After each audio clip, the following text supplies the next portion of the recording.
Salam sejahtera Malaysia, denyut nadi suara rakyat bergema di channel ini. Jangan lupa tekan butang subscribe, like dan share. Malaysia kita punya, cintai Malaysiaku, kita jaga kita.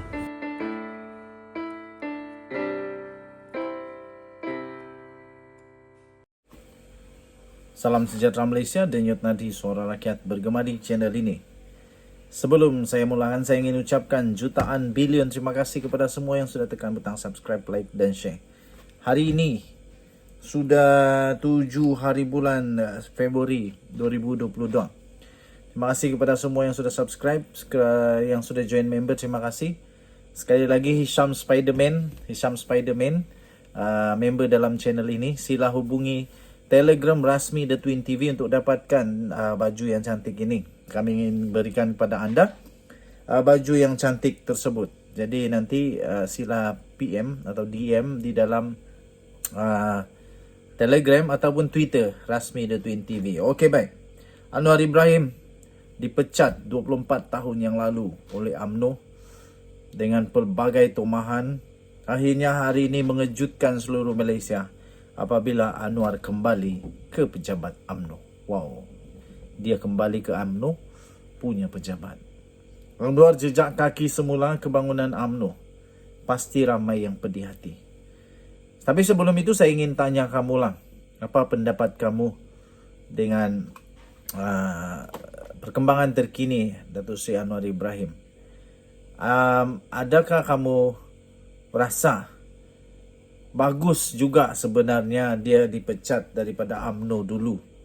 Sebab sekarang UMNO dalam keadaan yang kacau balau. Dan akhirnya Anwar Ibrahim menjadi hero dengan membuka PKR. Dan sekarang ini jadi Perdana Menteri. Walaupun bukan dalam UMNO. Apa pendapat kamu? Sila tinggalkan komen. Anwar Ibrahim akan menjejakkan kakinya di Ibu Pejabat UMNO di WTCKL pada malam ini, 25 tahun selepas beliau dipecat daripada parti itu pada tahun 1998 yang lalu. Perdana Menteri dijadualkan akan tiba di sana pada kira-kira 8.30 malam bagi mempengerusikan mesyuarat pertama Sekretariat Kerajaan Perpaduan yang melibatkan wakil-wakil parti kerajaan. Ketua Pemuda UMNO iaitu Dr. Ashraf Wajdi Dusuki yang juga adalah ketua sekretariat itu mengesahkan kepada portal Malaysia Kini bahawa Anwar akan hadir malam ini. Ini adalah kali pertama Datuk Seri Anwar Ibrahim ke bangunan UMNO itu selepas beliau dipecat oleh Tun Mahathir Mohamad pada 1998 yang lalu. Ketika itu Anwar memegang jawatan Timbalan Presiden UMNO, Timbalan Perdana Menteri serta Menteri Kewangan. Apa yang menariknya, kembalinya Anwar ke bangunan UMNO pada malam ini, ialah dengan jawatan sebagai Perdana Menteri. Wow, tahniah. Dapat kembali sebagai Perdana Menteri ke bangunan UMNO sedangkan 24 tahun lalu dipecat ketika memegang jawatan Timbalan Perdana Menteri bukan saja suatu yang menyentuh hati buat Anwar sendiri, malah juga UMNO dan PKR. Sebuah parti yang lahir daripada hasil pemecatan itu. Tetapi tentu saja ramai yang lebih pedih hati menyaksikan Anwar kembali ke bangunan UMNO malam ini, terutama Tun Mahathir yang telah memecatnya 1998 yang lalu. Selama 25 tahun, Tun Mahathir cuba menghalang Anwar daripada menjadi Perdana Menteri dan sebelum ini menjadikan beliau sebagai musuh utama UMNO dengan pelbagai rekayasa tuduhan. Anwar selain berjaya akhirnya memburu cita-citanya itu, bahkan memperoleh jawatan tersebut melalui kerjasama dengan UMNO. Kemudian malam ini hadir pula ke bangunan UMNO, tempat di mana beliau dipecat suku abad yang lalu. Mahu tak pedih hati Tun Mahathir melihatnya, silap-silap berdarah hidung sekali. Selain Anwar, kehadiran DAP juga menjadi tumpuan memandangkan konflik lama parti itu dan UMNO sebelum ini. Pejabat UMNO menjadi pejabat urusan sekretariat itu.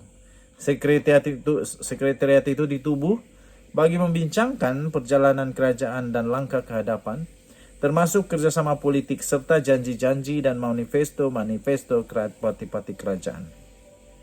Dalam Perhimpunan Agung UMNO sebelum ini, hanya wakil BN sahaja yang diundang atas alasan ingin menyelesaikan perkara-perkara yang berkait dengan keputusan dalaman UMNO dan BN.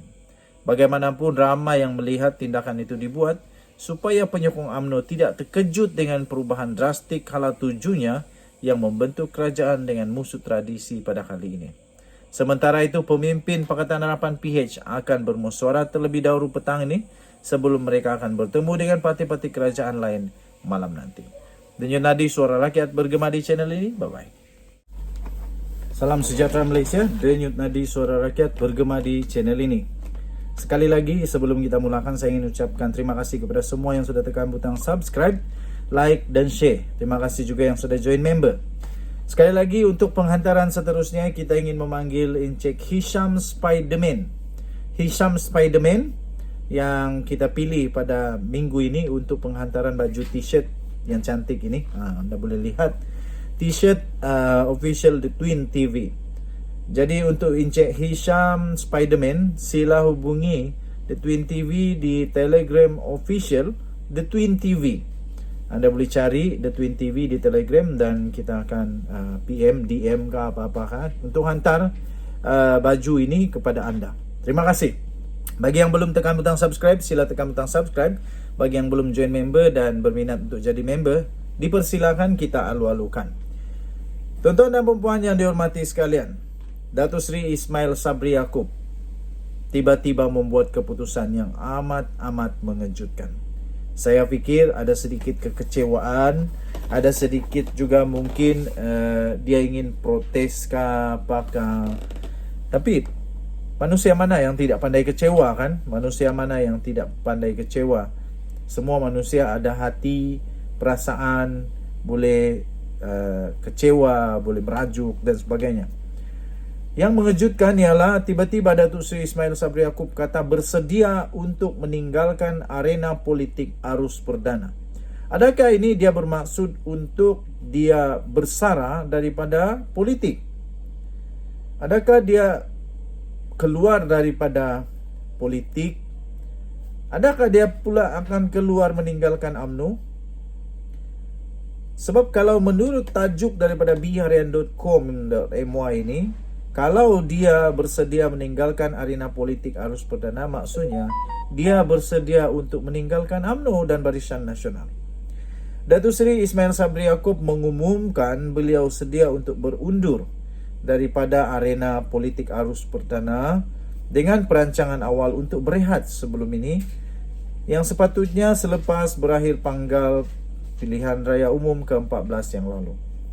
Perancangan awal itu bagaimanapun tersasar selepas beliau dilantik menjadi Perdana Menteri ke-9 pada 20 Ogos 2021 bagi menggantikan Tan Sri Muhyiddin Yassin susulan pergolakan dalam pentadbiran kerajaan pada ketika itu. Katanya dalam pengumuman itu, saya ada merancang, jika menang dalam PRU14, saya akan terus menjadi menteri. Selepas itu berhenti dan jadi senator. Tamat perkhidmatan senator, saya akan terus berhenti bersara daripada politik sepenuhnya, katanya dalam wawancara khas bersama BH. Dengan masalah dalaman UMNO susulan prestasi buruk dalam PRU 15 yang lalu, ahli Parlimen Berai itu dilihat seperti tidak lagi sehaluan dengan kepimpinan tertinggi parti, berkata PRU pada 19 November lalu adalah yang terakhir yang disertainya.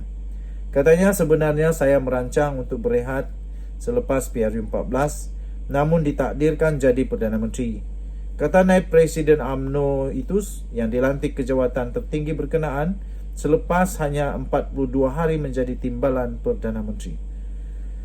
Mengulas perkembangan dalam UMNO, Ismail Sabri mengakui parti makin hilang sokongan berikutan kekalahan pada 2 PRU berturut-turut. Tindakan membuang satu pasukan untuk mengekalkan satu lagi pasukan hanya menimbulkan pergolakan yang akhirnya semakin kurang penyokong, katanya. Ini yang saya bimbangkan mengenai masa depan UMNO, kata Datuk Seri Ismail Sabri Yaakob. Tambahnya lagi, ahli baru yang hendak masuk untuk sertai UMNO pun kurang. Yang ada pula keluar. Mungkin keadaan sekarang dikatakan aman kerana tiada lagi kaki melawan, tetapi sokongan semakin hilang, katanya. Beliau merujuk kepada keputusan Majlis Kerja Tertinggi MKT UMNO yang memecat beberapa pemimpinnya selepas PRU15 kerana dikatakan telah melanggar peraturan dan keputusan parti. Manakala beberapa yang lain pula turut digantung keahlian. Sebelum PRU15, antara nama-nama besar yang dipecat adalah Tan Sri Anwar Musa dan Datuk Seri Syahidan Kasim. Disusuli oleh pemecatan terbaru membabitkan Khairi Jamaluddin dan Tan Sri Nur Omar pada 27 Januari yang lalu. Bekas Naib Presiden UMNO Datuk Seri Isamuddin Hussein dan Naib Ketua Pemuda pula Syaril Sufian Hamdan pula antara yang digantung keahlian selama 6 tahun. Khairi dan Nur Omar pula antara yang lantang mengkritik kepimpinan presidennya, iaitu Datuk Seri Dr. Ahmad Zahid Hamidi, dan keputusan Perhimpunan Agung UMNO PAU 2022 pertengahan Januari lalu yang meluluskan usul tiada pertandingan 2 jawatan tertinggi parti. Denyut nadi suara rakyat bergema di channel ini. Bye-bye.